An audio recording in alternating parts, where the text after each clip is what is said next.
Qui a dit qu'il n'y avait rien au cinéma? Avant de commencer, je tiens à préciser, actionnez la cloche. Non, parce que vous n'êtes pas tant que ça à avoir activé la cloche et du coup vous n'êtes pas notifié, c'est pas cool ça. Salut à toi cinéphile de l'extrême et bienvenue pour cette nouvelle critique à l'arrache où je vais te parler de Adieu les cons. Adieu les cons réalisé par Albert Dupontel. Albert Dupontel qui sort un film tous les 3-4 ans. Donc dès qu'il y a un film réalisé par Dupontel, il faut y aller. Voilà, c'est un événement du cinéma et donc quand on me dit bienvenue au cinéma, ben juste va niquer ta mère quoi. L'histoire c'est celle de Suze, incarnée par Virginie Efira. Virginie Efira, si vous voulez m'épouser, y a pas de problème. Et elle est atteinte d'une grave maladie incurable, et donc comme il lui reste peu de temps, eh bien elle cherche l'enfant qu'elle a abandonné il y a 30 ans. Et donc pour cela, elle va demander au personnage d'Albert Dupontel de l'aider. Que ce film est ingénieux. Alors en termes de mise en scène, je vais pas te dire que ça vaut un Au revoir là-haut, un Bernie ou un Créateur, mais il y a quand même de bonnes idées, hein. Il y a quand même des images très poétiques, notamment il y a un moment où ils sont dans un escalier qui tourne, on le voit dans la bande-annonce, et c'est sans arrêt. C'est-à-dire que tu as l'impression qu'ils sont dans une boucle infernale et qu'ils sont bloqués dans le temps. C'est super intéressant parce que ça montre aussi qu'ils sont un peu... c'est une course contre la montre quoi, mais en même temps cette montre t'as l'impression qu'elle ne tourne pas parce qu'ils font un peu du surplace quoi, et c'est vraiment beau. Il y a le passage où ils cherchent dans les dossiers aussi, où on a un travelling mais mélangeant du fondu enchaîné pour montrer le temps qui passe, qui est juste magnifique quoi. Il y a plein de petits plans comme ça où tu te dis ouais c'est c'est génial. Il y a moins de ce qu'on a pu voir auparavant avec des caméras grand angle ou des angles obliques. On est moins là-dedans, on est plus dans la poésie là pour le coup. En même temps c'est une comédie dramatique avec un peu de romance, donc évidemment qu'il faut des plans poétiques. Même parfois il y a un petit côté Brésil en étant ancré dans notre réalisme, c'est-à-dire le tout connecté, le bureau du personnage d'Albert Dupontel, c'est exactement ça quoi, il y a des boutons partout, puis à un moment, quand ça part en cacahuète et qu'il fait tout péter, il y a plein de fils qui pendent de partout, et je me suis dit tiens, ça me fait un peu penser à Brésil quoi pour le coup. En même temps, Terry Gilliam, c'est une grosse inspiration chez Dupontel. Pour la réalisation, du coup, t'apprends pas grand chose, hein, c'est pas un scoop, évidemment, c'est génial. Pour la photographie aussi, il y a une très belle photographie. On peut peut-être reprocher parfois certains plans où on sent que les décors sont un peu factices, on voit que c'est du CGI, mais moi je le vois pas vraiment comme un reproche. C'est-à-dire que comme c'est on est quand même dans une réalité, mais une réalité alternative ou une réalité proche qui n'existe pas encore, mais dont on n'est pas loin. Et donc, le fait d'avoir cette réalité quand même proche de la nôtre, mais qui en même temps n'est pas vraiment la nôtre, le CGI sert ce non palpable. Et comme je parle d'une réalité proche de la nôtre, il faut que je parle du discours, parce que là, on est complètement dans un adieu les cons, adieu Macron, voilà, je l'ai mis dans la miniature, mais c'est ça quoi, c'est le tout connecté qui est limite nocif en fait. Mais Dupontel n'est pas aussi manichéen que ce qu'on pourrait penser. C'est-à-dire qu'il te montre aussi les limites de l'archive papier. C'est-à-dire que quand tu veux trouver quelque chose, ça prend beaucoup de temps parce que il y a des milliers des centaines de fiches à vérifier. Ça, c'est un des bienfaits de la numérisation.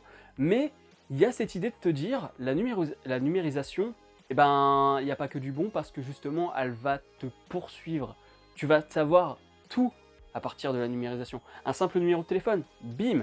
Et il y a ce côté vraiment aliénation qui revient souvent, notamment quand ils sont dans le métro surtout, où tu les vois, ils sont tous sur leur téléphone, et il y a un passage très beau, c'est-à-dire qu'à un moment ils sont tous sur leur téléphone, et puis il y a un petit travelling, et là qu'est-ce qu'on voit? La demoiselle, elle lit un bouquin. D'un côté, l'aliénation du téléphone portable, et de l'autre, eh bien, l'élévation culturelle, tu vois, un peu d'intellect dans ce monde totalement connecté et abrutissant. Après, ils sont peut-être pas en train d'envoyer des SMS, hein, ils sont peut-être en train de regarder des séries ou des films aussi. L'écran est vraiment omniprésent dans cette mise en scène et dans ce scénario. L'écran, c'est à la fois l'écran que tu vas voir toi-même, parce que bon, évidemment, c'est une salle de cinéma, mais c'est pas ce que je veux dire. C'est que l'écran, et ça c'est dès le début du film, eh bien le premier plan, c'est un médecin qui regarde un écran, et nous, on voit à travers cet écran.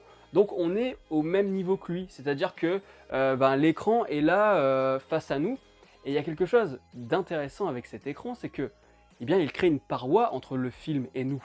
Comme si, comme pour dire que l'écran, il a quelque chose d'opaque, et qui fait que à cause de l'écran, à cause de ce monde totalement connecté où tu bouffes des écrans tout le temps, où tu ne regardes que ton écran, eh bien, tu n'arrives plus à contacter l'humain qui est derrière. Et ce principe d'écran, bah, ça ne s'arrête pas qu'à l'écran. Il y a une scène où il cherche une rue, et cette rue, elle est totalement changeante. Et en fait, tu la vois changer, non pas à travers les yeux des personnages, mais à travers la vitre de la voiture. Et en fait, je me dis que le fait de voir ça à travers la vitre de la voiture, ça en dit long. C'est-à-dire que, en fait, certes, c'est pas un écran, mais ça fait office d'écran.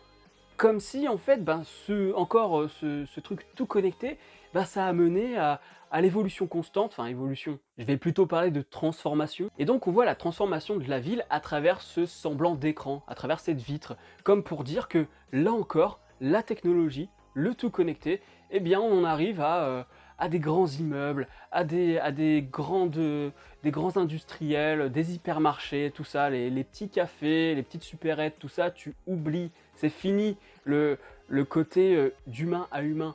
Tout est organisé par des machines et par des grandes industries, et l'humain se perd au milieu de cette technologie, quoi. Donc oui, Dupontel n'est pas manichéen, mais il te dit quand même que la technologie, elle a plus de mauvais côtés que de bons côtés. En tout cas, c'est comme ça que moi je l'ai ressenti.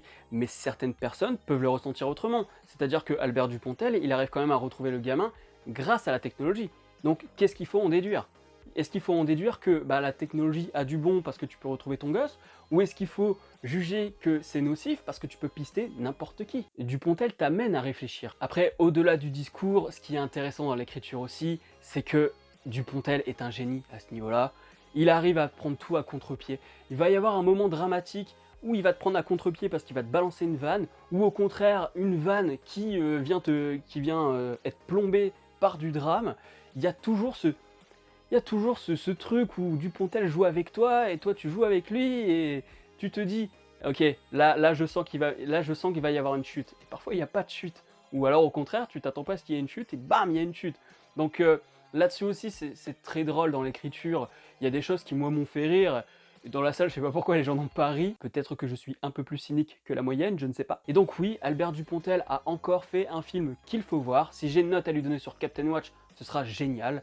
Génial parce que même si, oui, parfois la réal n'est pas non plus extraordinaire ou quoi, il y a quand même de bonnes idées, au niveau de l'écriture c'est cool, la fin te met une claque gigantesque, moi je suis resté collé sur mon siège, et il y a des gens, pareil, au générique, ils ont attendu un petit peu, et j'ai pas l'habitude de ça.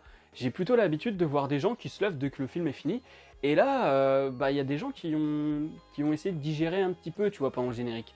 Et donc là, oui, c'est balèze. Les acteurs sont au top, hein, Virginie Fira, mais oh là là là là, je l'aime Virginie Fira. Donc voilà pour cette vidéo, j'espère vous avoir donné quelques clés d'analyse, parce que en fait le truc c'est que là tout le monde en parle de ce film, mais j'ai essayé quand même de vous balancer quelques pistes comme ça d'analyse. Alors évidemment c'est à chaud, hein, c'est ce que je vois sur le tas comme ça. Mais j'ai pris le temps d'y réfléchir un petit peu, j'ai pas enregistré dès que je suis rentré chez moi. Je ne jette pas la pierre à ceux qui le font, vous faites ce que vous voulez. Mais moi si je l'avais fait, j'aurais peut-être pas dit tout ce que j'ai dit là. Bref, si la vidéo t'a plu, n'hésite pas à mettre un petit pouce bleu, à la partager sur les réseaux sociaux, à me dire en commentaire si t'as envie de voir le film, ce que t'en as pensé si tu l'as vu, puis ben dis-moi pourquoi pas aussi en commentaire ton Dupontel préféré. Moi je pense que je suis toujours sur Bernie, il est tellement barré, Bernie le créateur... j'ai l'impression de faire mon vieux con, genre ouais, Dupontel c'était mieux avant, alors que c'est pas du tout le cas, hein, parce que j'adore tout ce qu'il a fait derrière, mais le créateur et Dupontel, il y a un truc un peu underground, un peu crasseux, un peu fait avec des bouts de ficelle et tout, que j'adore en fait. Donc n'hésite pas à me dire ton Dupontel préféré. Je t'invite à me rejoindre sur Captain Watch, dessus tu pourras voir mes notes, ce que j'ai envie de voir, tu peux me lancer des défis, et voir mes pitchs de films et séries. Retrouve aussi mes vidéos dans ton fil d'actualité et dans les fiches de films et séries. Pour ceux qui me suivent sur la chaîne, je pense que vous allez découvrir encore plus de choses sur Captain Watch en me suivant. Abonne-toi à la chaîne si ce n'est pas encore fait et n'oublie pas d'actionner la petite cloche pour être alerté des prochaines vidéos. Quant à moi, je te dis à la prochaine sur la toile. Salut!